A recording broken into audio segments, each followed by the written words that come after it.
बच्चों बहुत स्वागत है आप लोगों का केमिस्ट्री क्लास में। मैं हूं आपका केमिस्ट्री टीचर सुनील यादव।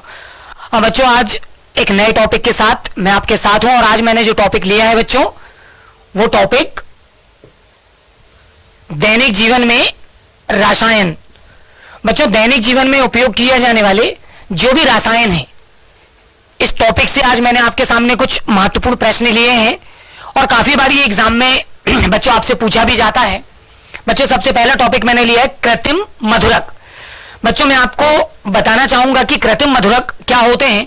इससे पहले मैं क्वेश्चन ले लूंगा मधुरक क्या होते हैं, तो आपको मैंने जो क्वेश्चन लिया इसका टारगेट भी हमारे सामने आ जाएगा। बच्चों इसके बाद मैंने लिया हुआ कीट प्रतिकर्षी, ठीक है, और उदाहरण भी दूंगा मैं इसके लिए आपको। और मैंने जो नेक्स्ट प्रश्न आपके लिए लिया है बच्चों वो लिया है कुछ औषधि पौधों के नाम घटक, ठीक है, इनके उपयोग। तो बच्चों आज की क्लास में मैं आपको ये तीनों प्रश्नों के बारे में डिस्कस करने वाला हूं और मैं आपको समझाने वाला हूं। तो बच्चों आज का सबसे पहला टॉपिक मैंने लिया हुआ है और वो है मधुरक। बच्चों हम जानने का प्रयास करेंगे मधुरक क्या होता है। तो बच्चों बहुत अच्छी तरह से समझिए, खाद्य पदार्थों को, खाद्य पदार्थ मतलब वे पदार्थ बच्चों जो खाने योग्य होते हैं ना, जो जिनको हम खा सकते हैं अपने डेली रूटीन में, जिनको हम खाते हैं, तो ऐसे पदार्थों को अपन खाद्य बोलेंगे बच्चों। तो खाद्य पदार्थों को मीठा करने हेतु, है ना, खाद्य पदार्थों को मीठा करने हेतु हम जो भी पदार्थ प्रयुक्त करेंगे बाहर से, ठीक है, उन पदार्थों को क्या बोलेंगे बच्चों, उनको हम बोलेंगे कृत्रिम मधुरक। यानी ये ऐसे पदार्थ होते हैं जो अन्य पदार्थों के साथ मिश्रित होकर उन पदार्थों को भी क्या कर देते बच्चों, मीठा कर देते या उनमें मिठास उत्पन्न कर देते हैं। तो ऐसे पदार्थों को हम क्या कहते हैं, ऐसे पदार्थों को हम कहते हैं मधुरक। तो बच्चों इस तरह से मैंने आपको मधुरक की जानकारी दी। आप याद रखिए मधुरक जो है उसकी मैं प्रकार की बात करूं तो मधुरक दो प्रकार के होते हैं बच्चों, जिनमें जो सबसे पहला मधुरक है वो होता है कृत्रिम मधुरक और बच्चों दूसरा होता है कौन सा, प्राकृतिक मधुरक। कृत्रिम मधुरक और प्राकृतिक मधुरक यानी बच्चों ऐसे भी मिठास उत्पन्न करने वाले पदार्थ या मधुरक होते हैं जो हमको प्रकृति से प्राप्त होते हैं, है ना। हमारी प्रकृति जो है वो विभिन्न प्रकार के खाद्य पदार्थों का एक अच्छा भंडारण है, अन्य पदार्थों का भी भंडारण है खाद्य पदार्थों के अलावा भी, ठीक है। लेकिन कुछ ऐसे भी मतलब कृत्रिम मधुरक हैं या मिठास उत्पन्न करने वाले पदार्थ हैं जो अन्य पदार्थों से निष्कर्षित करके बनाए जाते हैं, ठीक है ना बच्चों। तो उनके बारे में भी हम जानते हैं जिनको अपन कृत्रिम मधुरक के रूप में जानेंगे।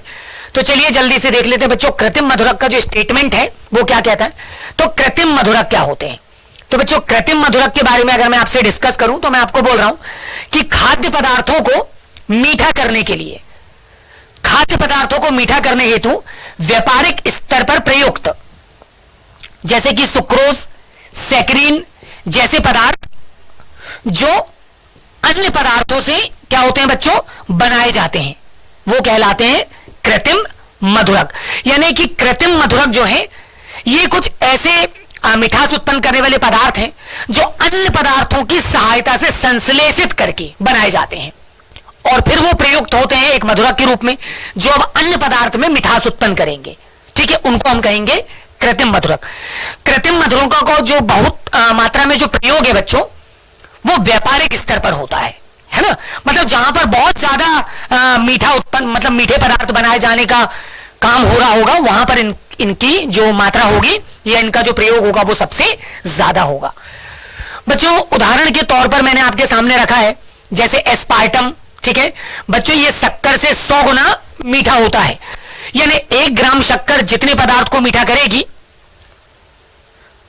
ठीक है, उसकी बहुत कम मात्रा ही, एस्पार्टम की बहुत कम मात्रा ही उतनी पदार्थ को क्या कर देगी, मीठा कर देगी, क्योंकि ये शक्कर से 100 गुना ज्यादा मीठा है। इसी तरह से नेक्स्ट है एलिटेम, बच्चों ये शक्कर की तुलना में 2000 गुना मीठा है। नेक्स्ट है सुक्रोलोज, बच्चों ये शक्कर की तुलना में 600 गुना मीठा है। इसके अलावा है सैकरीन जो कि शक्कर की तुलना में 550 गुना मीठा है। यानी हम समझ सकते हैं कि अगर हमको 1 किलो किसी खाद्य पदार्थ को अगर मीठा करना है तो बच्चों 1 किलो खाद्य पदार्थ को मीठा करने के लिए अगर हम 100 ग्राम शक्कर का प्रयोग कर रहे हैं तो एस्पार्टम की सिर्फ 1 ग्राम मात्रा ही उस 1 केजी पदार्थ को पर्याप्त मीठा कर देगी जितना कि शक्कर की 100 ग्राम मात्रा करेगी, क्योंकि वो शक्कर की तुलना में 100 गुना ज्यादा मीठा है। इसी तरह से बच्चों बाकी के एग्जाम्पल भी आप कंपेयर कर सकते हैं। नेक्स्ट जो क्वेश्चन मैंने लिया हुआ आपके सामने सेकंड, वो है बच्चों कीट प्रतिकर्षी। तो हम जानने की कोशिश करेंगे कीट प्रतिकर्षी क्या होता है। तो बच्चों वे रासायनिक पदार्थ जिन्हें हम कीटों को अपने पालतू पशु पक्षी है ना अपने आसपास स्वयं के शरीर के पास से दूर करने हेतु प्रयोग करते हैं या उपयोग में लाते हैं, उनको क्या कहते हैं बच्चों, हम कीट प्रतिकर्षित कहते हैं ना, कि उनको कहते हैं कीट प्रतिकर्षी। जनरली आपने देखा होगा बाजार में अगर मान लीजिए हमारे घरों में बहुत ज्यादा मच्छर मक्खी होते हैं तो हम हिट या मच्छरों को भगाने के लिए अपन है ना मॉस्किटो कॉइल वगैरह अपन यूज करते हैं, ठीक है। या बहुत सारे लोग अपनी बॉडी में एक तरह का वो ओडोमास करके एक लोशन भी यूज करते हैं लगाने के लिए। तो बच्चों ये जो केमिकल हमने यूज किए, जो रासायन हमने यूज किए, ये क्या है, ये एक तरह के कीट प्रतिकर्षी हैं। इसके अलावा बच्चों घर में गंदगी बहुत ज्यादा होती है। जनरली आपने देखा होगा हॉस्पिटल या स्कूलों के या इस तरह के जो शौचालय होते हैं जहां पर साफ सफाई के लिए हम अन्य केमिकल है ना फिनाइल वगैरह का इस्तेमाल भी करते हैं, तो इनको भी अपन कीट प्रतिकर्षी की श्रेणी में ही रख सकते हैं। बच्चों कुछ उदाहरण आपको दे रहा हूं कीट प्रतिकर्षी के, जैसे लेमन है ना, यूकेलिप्टस का जो तेल है, एलिथिन, डीट, ठीक है, और बेटा इसके अलावा पाइकेरिडीन एक्सेट्रा, ऐसे ये बहुत सारे कुछ रासायन है ना। ये कोई कंपनी के नाम नहीं है बच्चों, ये रासायन है जो एक्चुअली में कीट प्रतिकर्षी है, जो कीटों को क्या करते हैं, भगाते हैं या कीटों को मारने का काम करते हैं। बच्चों इसके अलावा मैंने आपके सामने कुछ औषधि पौधे लिए हुए हैं, कुछ पौधे मैंने लिए हुए, जैसे सबसे पहले मैंने लिया आंवला, इसके अलावा मैंने लिया बच्चों हल्दी, फिर मैंने लिया तुलसी और इसके अलावा मैंने लिया हुआ है नीम। तो बच्चों मैं आपको बता दूं ये जो मैंने एग्जाम्पल लिए हैं इनके औषधि जो गुण है ना, इनके क्या उपयोग है। तो बच्चों जैसे जो आंवला है इसका प्रयोग आप देख सकते हैं कि ये ज्वर में सहायक है ना। अगर खाने के बाद आपको अपच हो गई है तो आंवला खाइए, आपका जो डाइजेशन है वो ठीक हो जाएगा। बच्चों ये अस्थमा रोग में भी काफी हद तक सहायक होता है। हम ये नहीं बोलेंगे कि इससे अस्थमा रोग ठीक ही हो जाएगा, लेकिन लाभ होगा।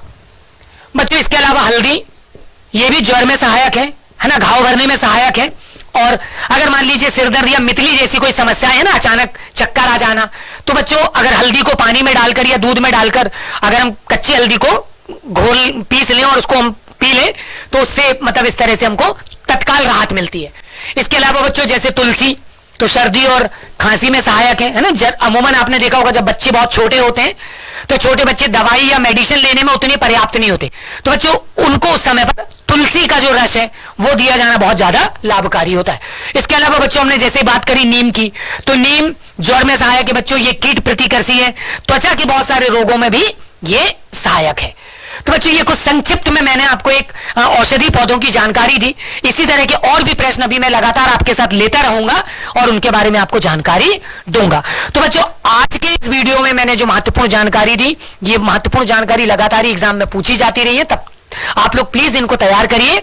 और आज की वीडियो में इतना ही, बहुत जल्द आपसे मुलाकात होगी अगले कुछ इसी तरह के इंटरेस्टिंग वीडियो के साथ। अपना ख्याल रखिए।